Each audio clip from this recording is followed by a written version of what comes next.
E às vezes as grandes matérias que eu fiz foi por ter paciência e ouvir pessoas. Aí você fala, você tem que ouvir alguém. Se alguém te parar na rua, pare, converse. Eu estava um dia, a vida de jornalismo de corrida, né? Eu estava correndo para levar a última matéria, eram umas 11 e pouquinho, eu estava na Araguaia com a 3. E uma pessoa que eu não conheço falou assim, olha, eu tenho uma bomba para você. Tem gêmeos siameses que nasceram. Eu falei, tá. No peito, colado no peito, assim? Falei, não. Colado na cabeça? Ele falou, não. Nos braços? Ele, não. Eu falei, mas como? Colado aonde, mano? Aí eu falei assim, desenha aqui pra mim. Aí fez desenho assim. Um corpo e duas cabeças de cada lado. Corpo só. Nossa, meu Deus. Eu olhei assim, cara, eu tô com uma bomba na minha mão. Aí eu falei assim, onde que é? Ele falou, não, é em Santo Antônio. Eu falei, vou lá. Não, a família não quer. Eu falei, mas me dá o endereço. Aí tal, ele deu um cara super gente, botei o endereço, eu peguei meu carro, o meu cinegrafista tirou o colete, eu tirei a gravata. Na mesma hora? Não, foi no outro dia. Eu cheguei a pedir autorização pro meu chefe, né? E aí eu fui lá. Aí cheguei lá, realmente era daquilo, era isso aqui, né? Tinha 4 braços e 3 pernas. Nossa. Colado, dinheiro assim. E a família não queria nem saber. Aí eu conversei com ela um bom tempo, umas 2 horas. Falei pra ela assim, imagina essas crianças com 18 anos. Como vai cuidar? Como é que a senhora vai cuidar? Como é que a senhora vai dar banho? Como é que vai ser a vida? Não vão estudar? Dificuldades. Não vão casar, não vão ter vida, não vão ter nada.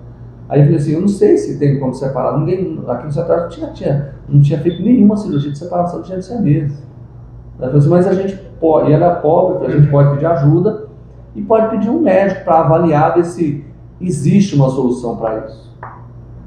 E aí fizemos, foi uma matéria exclusiva e nós colocamos, aí um médico se dispôs a fazer, e foi a primeira cirurgia de separação de siameses realizada no Centro-Oeste, foi o Dr. Zacarias Calil, que na época até então era desconhecido, e aí a partir daí...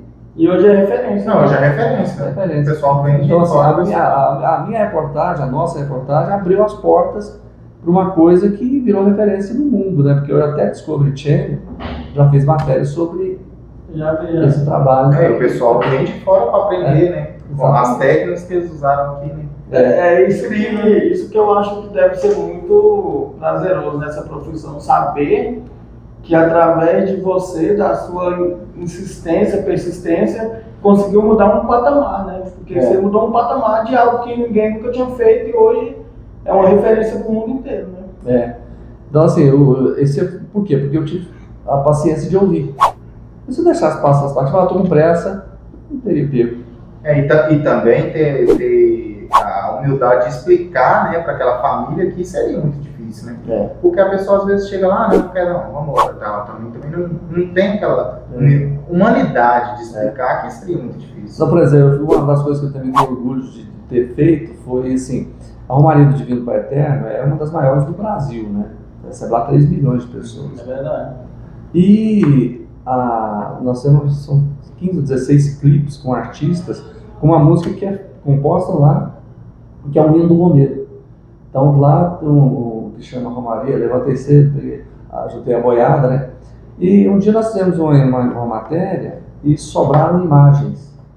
E aí o editor colocou essa música do Valtinho, do Walter José, fez um clipezinho de 30 segundos, né? E colocou, eu falei, que música que é essa? Ele me contou que era de um compositor lá da Trindade, né? Aí eu pensei, aí fui pensando aqui, aí eu falei assim, já imaginou se a gente pudesse pegar um artista conhecido, gravasse essa música, a gente trouxesse ele pra cá e ele fizesse o mesmo, como se fosse um carreiro indo pra Trindade, né? Aí tá, primeiro nós pegamos de Paulo e Paulinho, falei pra eles, eles toparam. Nós gravamos tudo lá no estúdio e tal, fizemos aqui assim, uma câmerazinha e tal, fizemos o primeiro clipe. Aí, pronto, não deu certo, né? Aí a gente apresentava o clipe, né? Aí nós fizemos aí nós fomos abrindo, né? A gente pegava um artista que era conhecido, porém estava um pouco fora da mídia às vezes, para não cobrar, porque a gente não tinha dinheiro para pagar. Aí depois dele nós pegamos o André Andrade, depois nós pegamos o Adair José, depois veio, aí foi crescendo mais ainda, né?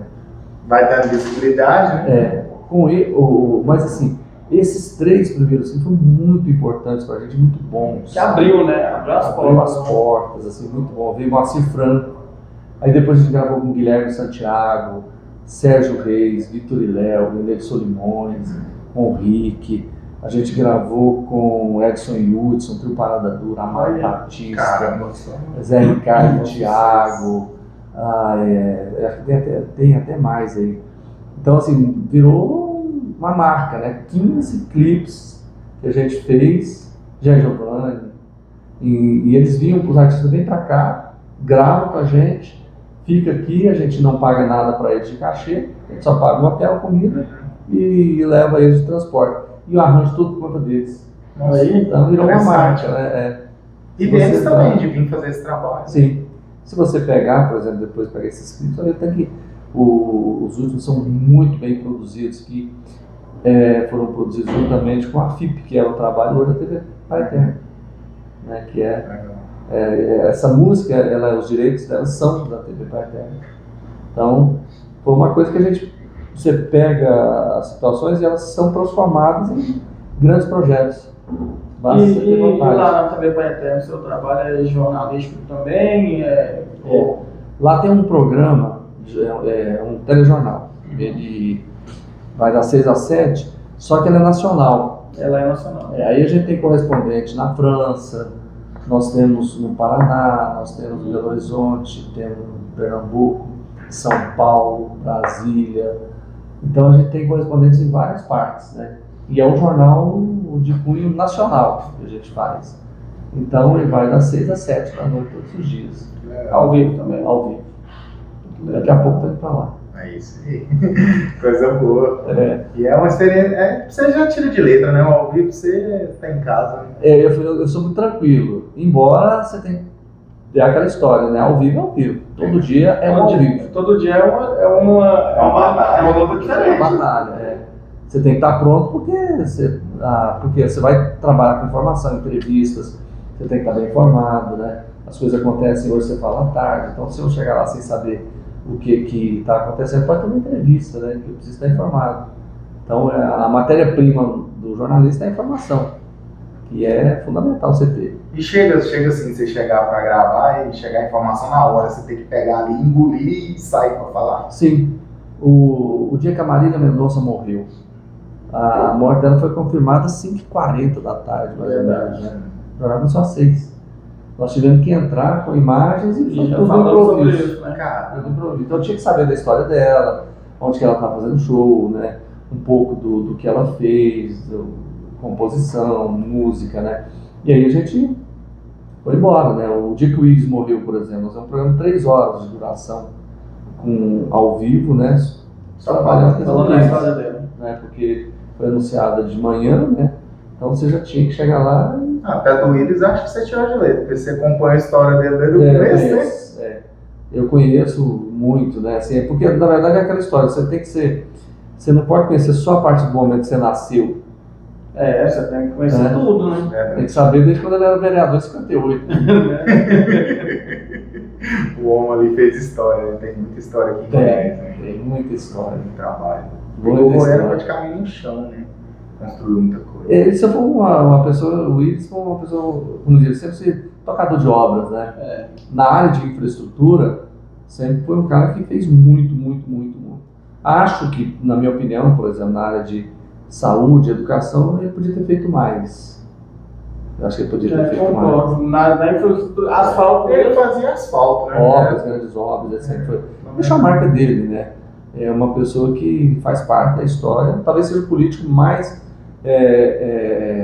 um dos mais importantes. Eu não colocaria como mais, porque Pedro do Vico tem o fato de você trazer, mudar uma capital de lugar, igual esse aqui, não existia nada.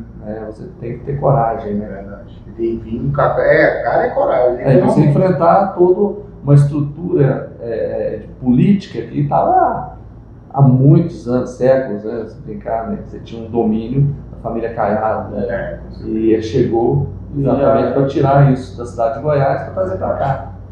Então, assim, você tem muitos grandes políticos em Goiás.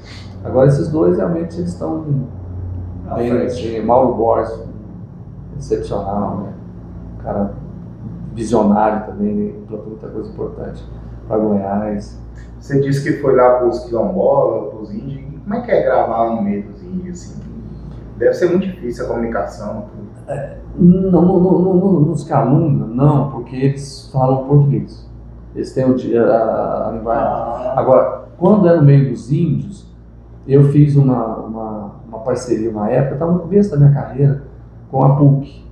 E nós saímos daqui e fomos para os Craô, 1.000 e tantos quilômetros. Na época a estrada estava muito ruim, a gente foi de Toyota. Nós gastamos 2 dias na estrada. Chegou lá todo dolorido. Você vai na BR-153, aí você entra no Tocantins, fica entre uma cidade chamada Presidente Kennedy, não sei se você já passou por lá. Lá em Presidente Kennedy você entra à direita, cruza o Tocantins, chega na cidade chamada Itacajá. Lá os Craôs são 10 aldeias, uma área muito grande, e eu fiquei lá 19 dias. E assim, a gente fazia comida na beira do córrego, né, que a gente comprava as coisas entre uma aldeia e outra, dormia na rede, né. Não comia a comida deles, não? Comia. Mas assim, como a gente também não podia, que a gente era mais pessoas, se você chegar, eles têm pouca coisa, né, eles não são pessoas que guardam as coisas, a vida deles. Tem tanta refrigeração. A vida deles você produz hoje, come hoje, né, assim, a não ser plantações, né, de arroz que eles têm, alguma coisa assim. Mas o dia a dia deles é muito assim, você vai lá, você pesca, você tem uma caça, alguma coisa assim. A gente comia na casa deles, algumas coisas, mas como a gente andava muito, aí quando a gente parava na beira de um córrego, né, a gente fazia um fogãozinho lá, botava uma lenha e fazia a comida, a gente comprava muita coisa enlatada também. Mas assim, eu vi muitos rituais indígenas, né? Aí você vai aprendendo com eles algumas palavras, e eles falam português, assim, alguns têm uma certa dificuldade, mas falam, né? E depois eu fiz tanta amizade que quando eu morava no Jardim Guanabara, o Getúlio, que era um cacique de uma dessas aldeias, veio pra cá para minha casa. Você já imaginou? Ele era ele tem, né? 1,80m e tanto, 85, né? Virou uma atração. O índio na casa que vai levar, né? Aí minha mãe falou assim: uma cama pra você. Não, traz só uma coberta. Pegou uma coberta no cimento. Aí eu fui dormir, porque tinha só um negocinho de palha, né? Eles não costumam ter cama, esses trem assim. E as roupas, eles vestem roupa ou não? Sim, quando eles vão para a cidade, eles vestem. Lá eles ficam muito de calção, né? As mulheres ficam assim, a parte de cima, né? Tranquilo, sem problema. Agora, quando eles vão para a cidade e respeitam a gente, eles gostam muito de camiseta e calção, bermuda, esses trem assim, né? A mulher usa vestido, uma saia, quando elas vão para a cidade, né? Na aldeia eles ficam mais à vontade, né? Então, e a aldeia é um negócio, é outro mundo. Quem eu tenho vontade de conhecer. É outro mundo. É outro mundo. Eu fui 2 vezes lá. Uma eu fui de avião, fazer matéria, fiquei lá 2 dias, e essa outra eu fiquei 19. Né? Fui para ficar uma semana, acabou ficando 19. E foi material, serviu também de base para um doutorado de um professor da PUC, que ele fez sobre a cultura dos Craô, que era um povo bem interessante. Deve ter escrevido artigos e artigos. Né? A sua profissão te proporcionou conhecer lugares e fazer coisas que você nunca imaginou, né? Não. Eu fiz muita coisa, assim, eu conheço bem, muito bem, assim, de ir em cavernas, fazer coisas na área de agricultura. Porque teve uma época que a gente criou um projeto de fazer o jornal no interior. Ninguém fazia isso, né? Fazia o programa inteiro. Então, só que antes de fazer isso, eu ia para a cidade e fazia uma série de matérias, pegando todos os aspectos. Uma era o turismo, a outra curiosidades da cidade, e tinha uma matéria que eu fazia só do alto.